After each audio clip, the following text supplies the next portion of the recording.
So yeah, there's a big feature that will be missing from Diablo 4 at launch. However, Blizzard revealed a more tangible physical version of this feature that has stirred up a ton of controversy. But is this the fan base overreacting perhaps? Let's go ahead and find out. Also, a fan just recommended an amazing feature for teaming up in Diablo 4, and it looks like Blizzard is really loving this idea.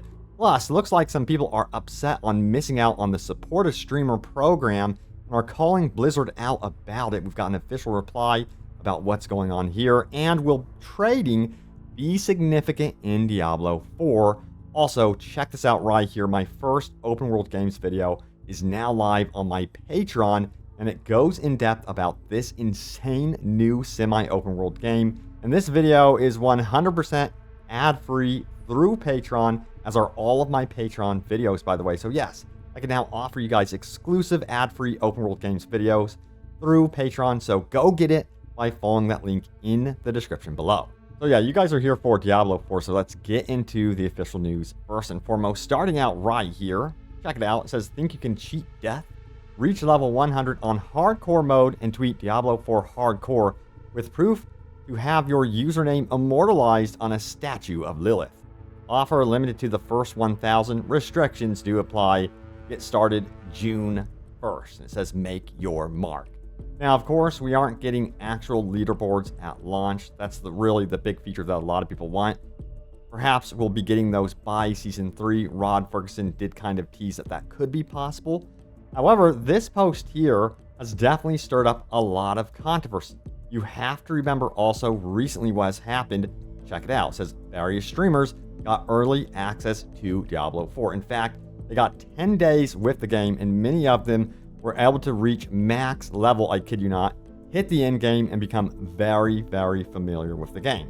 Which means a lot of people are saying, hey, doesn't this mean they have a huge advantage in this brand new race to level 100 on hardcore mode? Well, that's what a lot of people are saying.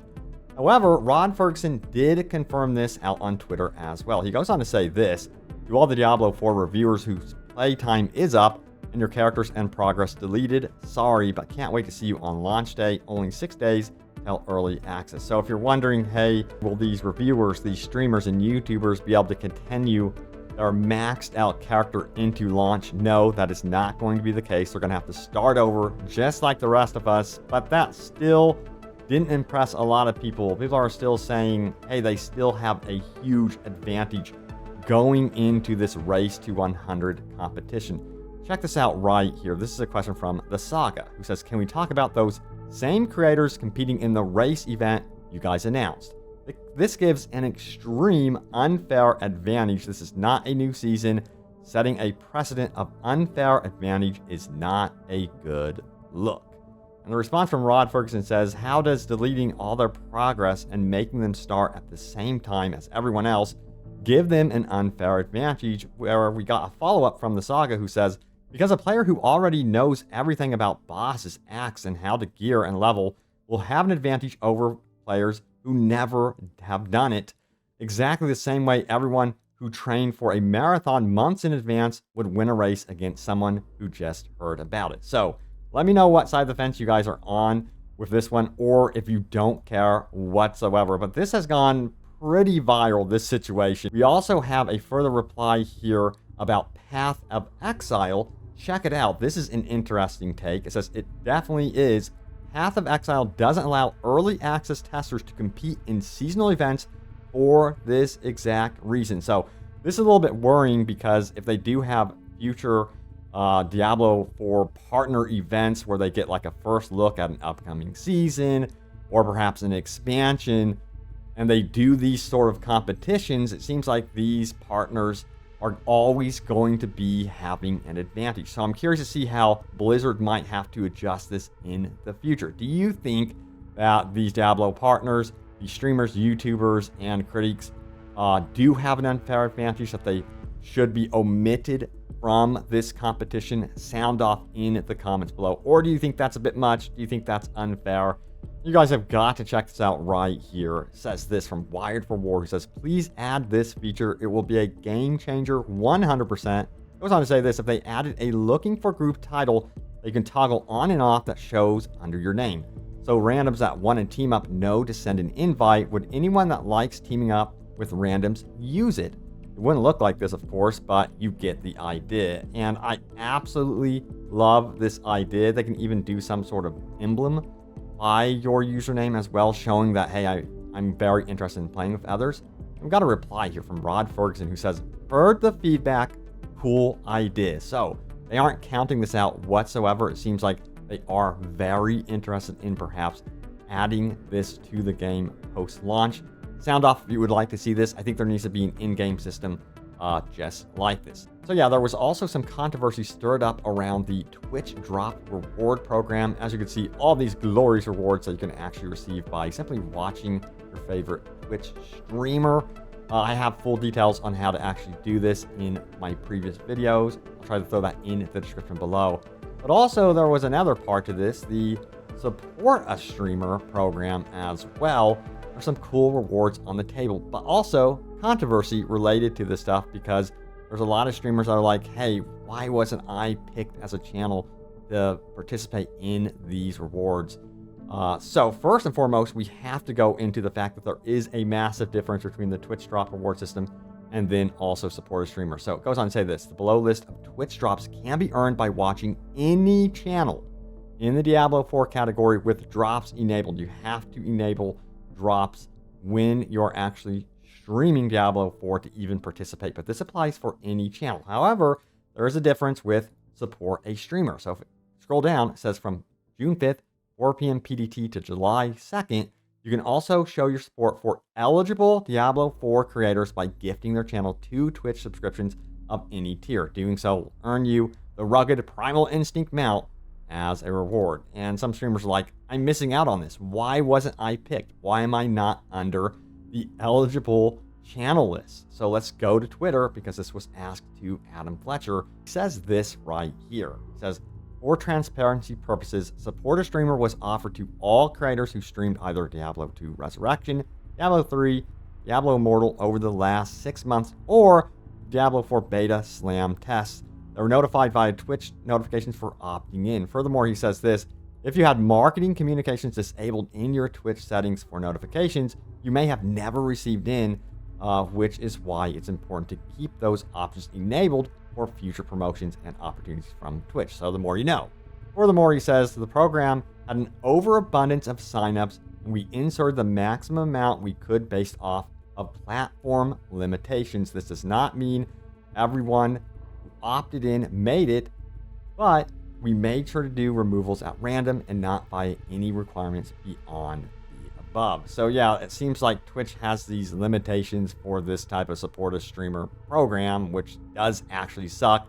But there is the reasoning behind why there's only like a select amount of channels that are a part of this program. It's a bummer, but it is what it is. Again, if you are a Twitch streamer and you are missing out on this opportunity, I always say, you know, there's going to be more opportunities perhaps down the road. Keep your head down, keep grinding, keep going.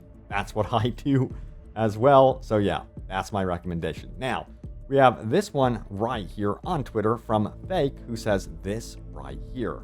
He says, hey Rod, I noticed a lot of people talking about receiving an email confirming that they killed Ashava after the server slam, but I've never received anything like that. Is there any chance I won't get my trophy? Sorry, I just don't know who to ask.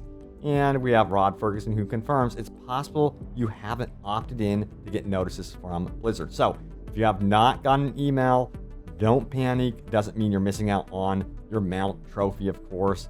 It's just likely you have not turned on notification and opted in for that sort of thing. Now, yes, we got to talk about trading. Will it be important in Diablo 4 at all? So we have this Reddit thread here. It says, will trading have significance in Diablo 4? Sorry, I know this is such a late question to ask. With only a week left till release. As far as I know, Diablo 4 supports trading rares, but not legendaries. That's the extent to which my knowledge goes regarding this. I presume you can also trade gems and stuff and potentially later game items. So my question is, do you think trading will be a significant factor in being able to get the items you need to make your build work in Diablo 4? I always thought the significance of trading in other games like Diablo 2 and World of Warcraft was interesting. I was curious if that avenue will be pushed in Diablo 4. Gold seems to be quite significant, so I can imagine people trading useful rares to other players for gold and vice versa. And the answers are this. According to some people, rares with legendary effects might be best in slot. If that turns out to be the case, then trading will probably be significant, yes. And we have a reply here saying, I mean, I wouldn't call the developers some people when giving information like that, though. But yeah, that's pretty much how they designed it to work. Uniques will technically be best in slot, but most people won't get those easily and can't trade them. Most uniques will be best in slot or very, very good. So there's the assessment on trading. It seems like it will be valuable to some degree. I do wonder if gambling, though, will be better than trading. I'm assuming that it would be in certain cases, but perhaps if you have a group where you're looking for something very specific, trading would definitely come in handy. But I think trading will also be significant for gold. If for some reason you don't have enough gold, which I don't think that's going to be the case, but I have seen where trading, even like during the betas, it was significant for gold increase and really getting that gold. So yeah. All right, so now it's time to go over your top comments. Remember, leave a comment down below. It could end up in this very video, but also remember to check out my Patreon video. It's ad-free right now, and it covers this amazing new semi-open world game that's coming up here. It looks so good, guys. I cannot wait for this game. It goes into all the details. This is an ad-free video. It's exclusive to my Patreon users. So yeah, I'm excited that I can offer ad-free videos like this. I'm going to keep going. So check that out in the description below and that pinned top comment. Well, yes, let's get into your top comments right now, shall we? So, first and foremost, we have devs give critical updates, big expansions, future updates, new skill tree, and review date. Check that out if you missed it. We scroll down here. It says expansions need to eventually add more zones. The whole old world areas and the south section of this content as well would be super cool to see those areas open up over time. I agree.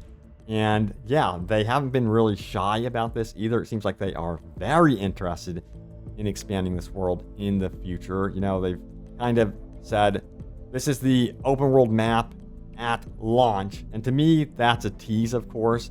Now, it's interesting. A lot of people want the map to expand to the west, but I believe that's the section of the world that actually takes place in Diablo Immortal. Correcting me if I'm wrong, of course. But yeah, I don't think they would ever have that type of crossover. They would probably be more interested in having new stuff. I could be wrong, of course, but I think you're dead on with how they would expand to the southern section of the content over time, considering what Diablo Immortal is already doing. All right, Jamie Walker says this right here. The capstone dungeons are a great idea. If they didn't have them, then people will just load up the hardest difficulty and complain that it's not balanced or too hard. Having the capstone dungeons essentially being a checkpoint is a great idea to ensure you are ready for the harder content. Exactly. And there's even like controversy about the capstone dungeons that are multiplayer enabled, that you can kind of have someone carry you through that experience. Let me know if you think they should be solo, where you would have to have the grit and understanding to really complete it on your own to get to the next world tier, or do you think it's okay how it is with, you know, having that option of multiplayer?